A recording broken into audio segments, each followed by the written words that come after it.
des travaux de restauration de l'église de Pagny-sur-Moselle en avril 2009, il est découvert dans la chaire à prêcher un message laissé par un soldat allemand datant de 14-18. Petite trace de 4 années d'occupation de Pagny-sur-Moselle par les armées allemandes.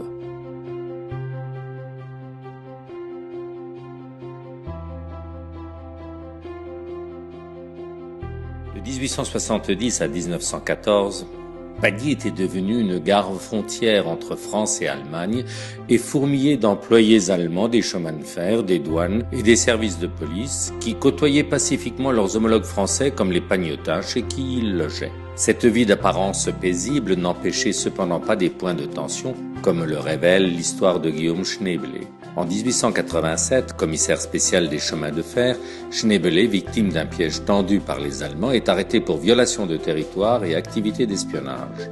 Les autorités françaises protesteront que le commissaire Schneebele a été arrêté illégalement puisque dans l'exercice de ses fonctions. Retenu prisonnier en Allemagne, il sera menacé d'être déféré devant une cour martiale pour des activités non autorisées. En 1914, Pagny-sur-Moselle compte 2356 habitants, dont 2100 Français et 250 étrangers. Allemands, Italiens, Alsaciens et Lorrains annexés ayant choisi la France. La déclaration de guerre et l'occupation de Pagny par les troupes allemandes dès le mois d'août 1914 vont modifier radicalement la situation. La coexistence pacifique est terminée. Dès septembre 1914, Pagny est occupé et le restera jusqu'en 1918.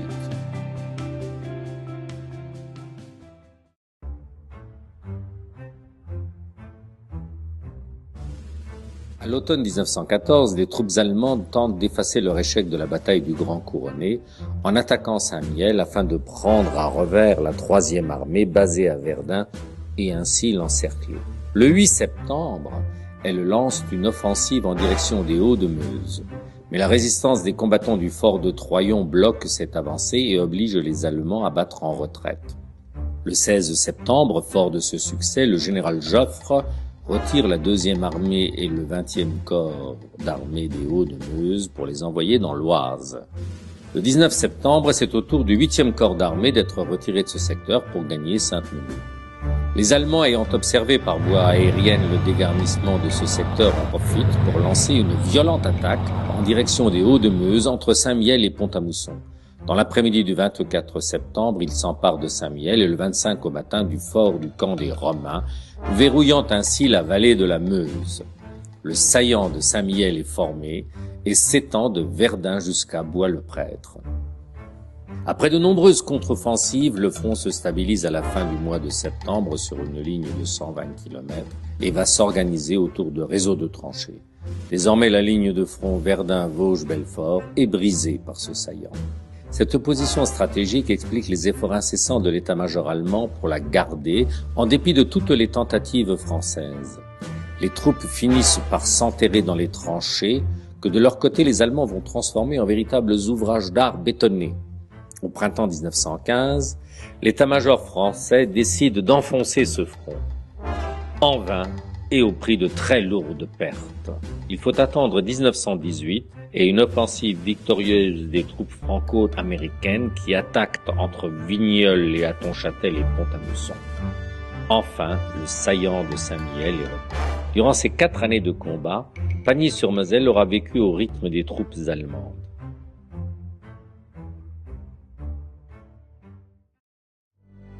Placés sous l'autorité allemande dès l'été 1914, les habitants de Pagny-sur-Moselle voient leur liberté disparaître du jour au lendemain.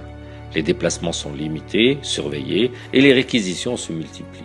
Immédiatement se pose le problème de la situation des étrangers dans les deux pays. Comme de coutume, les ressortissants des pays belligérants sont expulsés de part et d'autre. D'une extrémité à l'autre du front, les armées allemandes considèrent la population civile comme traître. La réglementation allemande décrète des sanctions collectives et déchaîne la violence militaire contre la population civile. Sauvant ce qu'ils peuvent, certains habitants vont fuir le village. D'autres sont retenus prisonniers dans les bâtiments réquisitionnés, comme l'église. Pour garder le contrôle des villageois, il y a régulièrement des prises d'otages, constamment surveillées et contrôlées, arrêtées arbitrairement. Tel est le destin des civils. La cité n'est pas ménagée par les combats. Bombardée à la fois par les Allemands et par l'artillerie française, les habitations souffrent. Les canons tirent depuis la colline de Norrois pour atteindre la gare et empêcher les transports de matériel ou autres ravitaillements. Les habitants utilisés comme boucliers humains par les Allemands pour se protéger se mettent aux abris dans les caves quand ils le peuvent. Vidés de leurs machines et outillages qui sont expédiés en Allemagne, les usines Fabius-Henrion brûleront entièrement. Le même sort est réservé à la fabrique des scories Lorraine à Arnaville, ainsi qu'à l'usine Cotreau. Les civils sont rançonnés, la population asservie. Dès les premiers mois d'occupation, les Pagnotins sont obligés de côtoyer les soldats allemands qui vivent dans les maisons réquisitionnées. Les règlements édictés sont d'une extrême sévérité. Les troupes allemandes s'installent en pays conquis. Les officiers supérieurs occupent les plus belles maisons. L'église de Pagny-sur-Moselle n'est pas épargnée. On assiste à l'enlèvement brutal des cloches et au saccage du grand orgue. Chacun tente de cacher ce qu'il possède de plus précieux, objets en cuivre, argenterie, pour éviter que l'ennemi ne s'en empare. Les propriétaires de l'hôtel de Pagny en font de même et cachent les vins, liqueurs et autres apéritifs dans un petit bâtiment adjacent.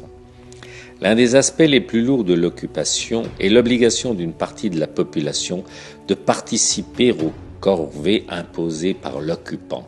Ce travail obligatoire et gratuit est très impopulaire, d'autant qu'il se révèle être source de tensions non seulement vis-à-vis des Allemands, mais également au sein de la communauté pagnotine. Les témoignages reflètent cette atmosphère d'angoisse permanente. Les Allemands nous enfermaient pendant quelques jours dans l'église. Ils emmenaient les jeunes, restés à Pagny du côté de Dieuze, où ils les obligeaient à creuser des tranchées. Le 14 août, une fusillade éclate dans le ciel et c'est un aéroplane allemand qui a été touché. Le pays était bombardé. Autour de nous, ça craquait, ça sifflait au-dessus de nos têtes. Chacun croyait bien son dernier moment venu. À Pagny-sur-Moselle, tout est sans dessus-dessous. Beaucoup quittent leur maison pour ne pas rester près de la frontière, où tous les jours nous assistons à des fusillades. Pagny étant entre les lignes de défense françaises et allemandes. Dans son journal, l'abbé Mamias écrit « C'est bien Pagny qui a été bombardé hier pour la 4e fois. Les habitants affolés s'enfuient et répandent la terreur avant d'hier. C'est une vraie panique. Les cultivateurs font partir le reste de leurs bestiaux. Quelques familles timorées ont résolu de s'enfuir. C'est partout la guerre avec ses incertitudes et ses angoisses. Pour moi, il ne peut être question de partir. Je reste tant qu'il y aura une âme à sauver. » Enfin, en 1918, ordre est donné d'envoyer les habitants en exil. Ceux qui n'auront pu s'enfuir vers les lignes françaises seront envoyés avec juste un maigre bagage en Belgique. Anne-Marie Godard dira « Les Allemands ont rassemblé toutes les familles qui vivaient encore à Pagny pour annoncer qu'elles allaient être évacuées, sans préciser où. Nous sommes partis avec presque rien, l'argenterie dans le sac de la Croix-Rouge et un lapin cuit pour manger en route. Les valides ont marché jusqu'à Mézières-les-Messes, ça fait une bonne trotte. Nous avons ensuite embarqué dans des wagons à bestiaux, direction la Belgique. Nous n'avons pu revenir à Pagny que fin 1918. Le plus pénible était de savoir que la guerre était finie et de ne pas pouvoir rentrer chez nous. » Un expulsé racontera « Depuis 15 jours, on nous avait habillés en soldats. Nous transportions toute la journée des obus et des munitions dans les forts. On nous aurait sans doute retenus ainsi en esclavage jusqu'à je ne sais quand, si les Allemands n'avaient pas appris la résistance héroïque de nos compatriotes. Ils nous ont expulsés et menacés d'être prisonniers de guerre si nous ne partions pas dans les 3 heures. » Mention est faite de Pagny dans quelques écrits de soldats. Ainsi, le sous-lieutenant germano-américain George Boysen note « La route a été bombardée par endroits par l'artillerie française et les trous causés par les obus sont remplis par la boue qui les a nivelés. Étant donné que je marche au premier rang du premier groupe, je sers de cobaye. Je m'enfonce au moins 10 fois dans la boue jusqu'au-dessus des bottes. Pas étonnant donc qu'en arrivant à Pagny, nous soyons les plus sales. On nous regarde partout avec étonnement. On entend même des paroles compatissantes du côté de la population civile. Pagny me fait une très bonne impression. Cela vient en grande partie de l'influence allemande.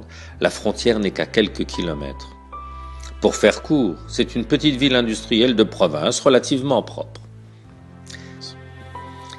Ernst Jünger racontera La compagnie prit ses quartiers comme d'habitude dans une grange à Tronville, l'un de ces trous crottés fréquents en Lorraine bâtis de briques et de broc. À quelques centaines de mètres du village, la route était occupée par la frontière. Le poteau frontière français gisait en morceaux sur le sol. Le soir, nous nous offrions souvent le plaisir mélancolique d'une promenade en Allemagne. Nous marchâmes jusqu'à la gare de Chamblay, d'où nous gagnâmes en quelques minutes de train Pagny-sur-Moselle. Nous escaladâmes les hauts de Moselle dans la matinée, nous nous arrêtâmes à Prégny, délicieux village montagnard surmonté d'une ruine féodale. Cette fois, notre grange se trouva être un édifice de pierre, plein d'un foie parfumé de montagne. Ses lucarnes donnaient sur les collines mosellanes plantées de vignes et sur le bourg de Pagny, qui souvent recevait des obus et des bombes d'avion. Compagnon de combat de Charles Péguy, Victor Boudon racontera. Le 21 août, Péguy prend le commandement d'une patrouille d'une dizaine de sous-officiers et d'hommes volontaires et part dans la direction de Pagny-sur-Moselle. Par le poste des 4 chemins, elle gagne la côte 327, hauteur qui, au nord de Vendières, surplombe la belle vallée où coule la Moselle. De cette hauteur, on jouit d'un magnifique panorama sur Pagny-sur-Moselle, Prégny, Vendières. Et de l'autre côté de la Moselle, Vittonville et Champais qu'occupent les Allemands et la fameuse côte 393, d'où ils dominent toute la région et sur laquelle ils ont placé des canons. Cette reconnaissance procure à Péguy de précieux renseignements sur les positions ennemies et lui démontre la nécessité de faire occuper le sommet de la côte 327, ce qu'il exécute le soir même.